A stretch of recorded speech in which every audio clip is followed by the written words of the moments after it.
जय हिंद दोस्तों। एक रोचक कहानी लेकर आया हूँ। बहुत ही सुंदर महिला ने विमान में प्रवेश किया और अपनी सीट की तलाश में नज़रें घुमाईं। उसने देखा कि उसकी सीट एक ऐसे व्यक्ति के बगल में है जिसके दोनों हाथ ही नहीं हैं। महिला को उस अपाहिज व्यक्ति के पास बैठने में झिझक हुई। उस सुंदर महिला ने एयर होस्टेस से बोला, मैं इस सीट पर सुविधापूर्वक यात्रा नहीं कर पाऊंगी क्योंकि साथ की सीट पर जो व्यक्ति बैठा हुआ है उसके दोनों हाथ नहीं हैं।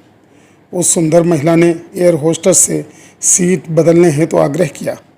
असहज हुई एयर होस्टेस ने पूछा, मैम क्या मुझे कारण बता सकती हैं? सुंदर महिला ने जवाब दिया, मैं ऐसे लोगों को पसंद नहीं करती। मैं ऐसे व्यक्ति के पास बैठकर यात्रा नहीं कर पाऊंगी।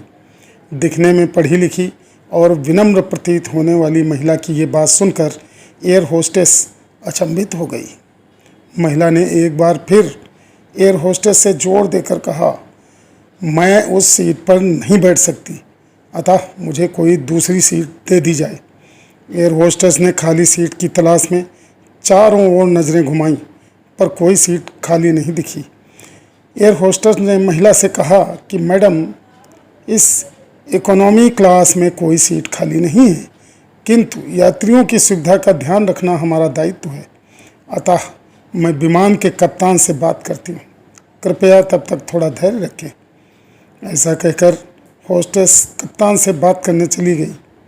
कुछ समय बाद लौटने के बाद उसने महिला को बताया, मैडम आपको जो असुविधा हुई उसके लिए बहुत खेद है।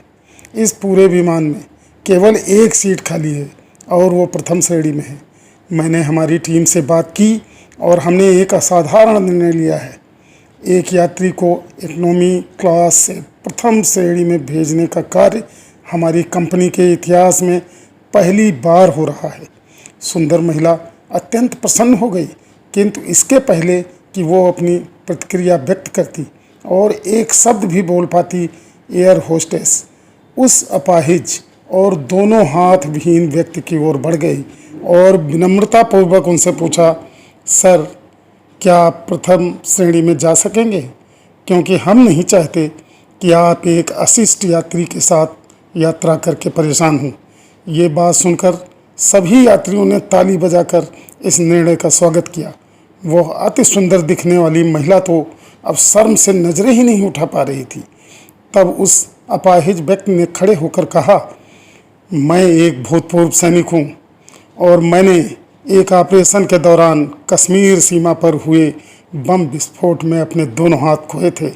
सबसे पहले जब मैंने इन देवी जी की चर्चा सुनी तब मैं सोच रहा था कि मैंने भी किन लोगों की सुरक्षा के लिए अपनी जान जोखिम में डाली और अपने हाथ खोए, लेकिन जब आप सभी की प्रतिक्रिया देखी तो अब अपने आप पर गर्व हो रहा है कि मैंने अपने देश और देशवासियों के लिए अपने दोनों हाथ खोए।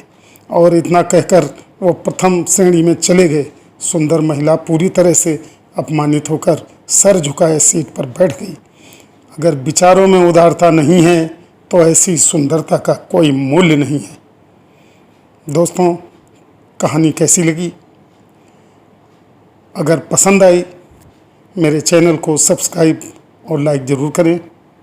जय हिंद।